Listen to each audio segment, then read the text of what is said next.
মানুষ কতটা জ্ঞানী তা সে কত বই পড়েছে তা দিয়ে বিচার করা যায় না। তার আসল জ্ঞান ধরা পড়ে তার কথা বলার ধরনে, তার প্রভাব বিস্তারের ক্ষমতায়, তার রাগ নিয়ন্ত্রণে। শাস্ত্র বলছে আমাদের কথা বলার ধরন হোক প্রস্তাব ও সদৃশম, অর্থাৎ আমাদের বাক্য হোক প্রস্তাবের মতো, যেখানে যিনি শুনছেন তার গ্রহণ করা বা না করার স্বাধীনতা থাকে। আর কথা হোক পরিস্থিতির সাথে মানানসই। আমরা জানি সব জায়গায় কথা বলা যায় না। যেখানে নীরবতা দরকার সেখানে বেশি কথা বলে ফেলা মানে অজান্তেই বিপদ ডেকে আনা। আবার যেখানে কথা বলা প্রয়োজন সেখানে যদি কথা না বলে নীরব থেকে যাই, সেটা এক প্রকার মূর্খতা। এ তো আমরা সবাই জানি, কিন্তু পণ্ডিত যারা তারা জানেন কোথায় কথা বলতে হবে, কতটা কথা বলতে হবে, কোথায় থামতে হবে।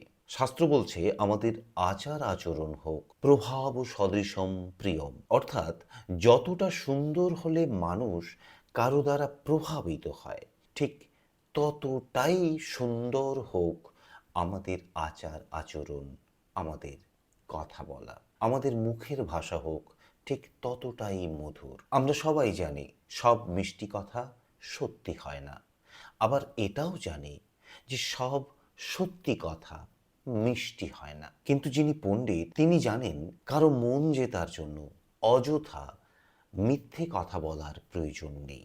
তিনি জানেন সত্য কথার নামে কাউকে আঘাত করার প্রয়োজন নেই। তার কথা এমন হয় যা শুনলে ভালো লাগে কিন্তু মাথা নষ্ট হয় না। তার কথা এমন যাতে সম্পর্ক ভাঙে না, বরং সম্পর্ক গড়ে ওঠে। শাস্ত্র পরবর্তী ধাপটি বলছেন আত্মশক্তি সমং কোপং। এই রাগ বা ক্রোধ ষড়রিপুর একটি, একে দমন করে রাখা যায়, এখান থেকে মুক্ত হওয়া যায় না। রাগকে নিজের একটা শক্তি হিসেবে ব্যবহার করা যায়, এটা আমরা সবাই জানি।